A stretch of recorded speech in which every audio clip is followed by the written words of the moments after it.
中国再一次支持阿根廷在马岛的主权，英国立刻发文反驳。这两者之间有何深意？阿根廷与英国在马岛问题上有何冲突？2022年是中国与阿根廷建交的第50周年，应中方邀请，阿根廷总统费尔南德斯于2月4号访华，并出席了北京冬奥会开幕式。随后，两国领导人进行了长时间的会见。在2月6号，中国与阿根廷两国正式发布了关于深化中阿全面战略伙伴关系的联合声明。根据声明内容显示，该声明的第4条写道：阿根廷重申坚持一个中国原则，中国重申支持阿根廷在马岛问题上完全行使主权的要求，以及根据联合国相关决议，尽快重启谈判，以期和平解决争端。在两国发布声明后，英国外交大臣伊丽莎白·特拉斯于当地时间2月6号晚急忙在社交媒体上发布推文，宣称英国完全拒绝任何有关马岛主权的疑问，称马岛是英国大家庭的一员，并对中国发表支持阿根廷在马岛行使主权的言论进行了反驳，称中国必须尊重马岛的主权。对于英国外交大臣的言论，中国日报社欧盟分社社长陈卫华随后留言反问：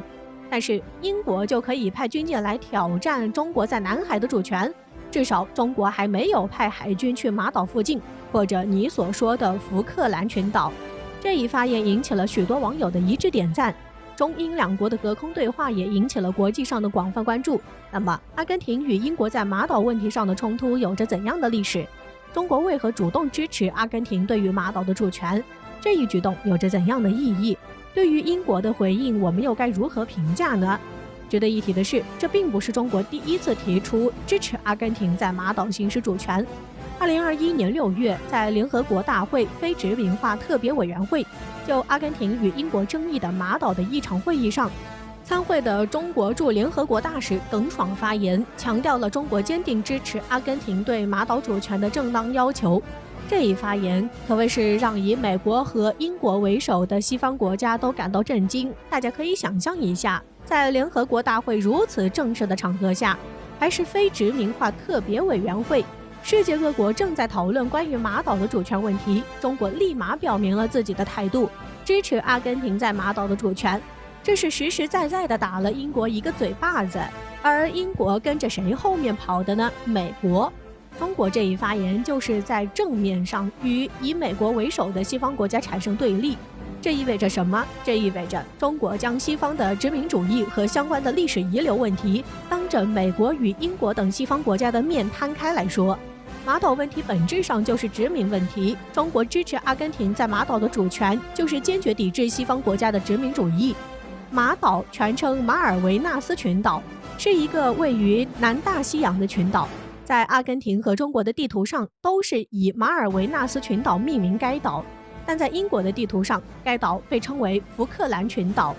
马岛的发现以及其后欧洲人殖民统治的历史均存在争议。法国、英国、西班牙和阿根廷都曾在岛上设立定居点。据了解，20世纪60年代，法国航海家布甘维尔首先在马岛建立居民地，随后英国人在第2年在马岛定居。但不久就被西班牙人逐出岛屿，并且西班牙人买下了法国居民点的全部产权。对此，当时的日不落帝国自然是不甘心的，便以战争为威胁，在20世纪70年代恢复了在马岛的主权。到了20世纪80年代，宣布脱离西班牙而独立的阿根廷正式宣称了对马岛的主权。随后，美国便派遣军舰摧毁了阿根廷在马岛上的居住点，并且英国以武力威胁将剩余的阿根廷人驱逐出岛。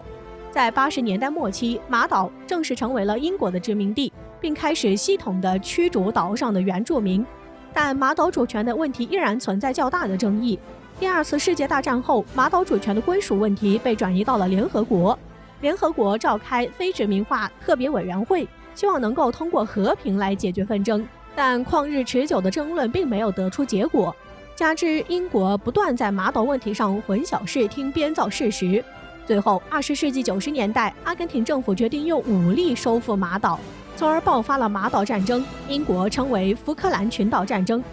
但阿根廷又怎么会是英国的对手？战争持续了几个星期，最终阿根廷在斯坦利港向英国投降。直到今天，阿根廷依然在坚持着自身在马岛的主权。在国际上，巴西、智利、秘鲁等南非国家都在联合国会议上支持阿根廷，认为英国无权就马岛问题单方面采取行动。值得注意的是，加拿大是唯一主动强调了英国尊重福克兰群岛居民自主选择的国家。加拿大强调尊重岛上居民自主选择这一言论十分鸡贼。我们前面说了，英国将马岛作为殖民地后，开始系统性的驱逐岛上的原住民。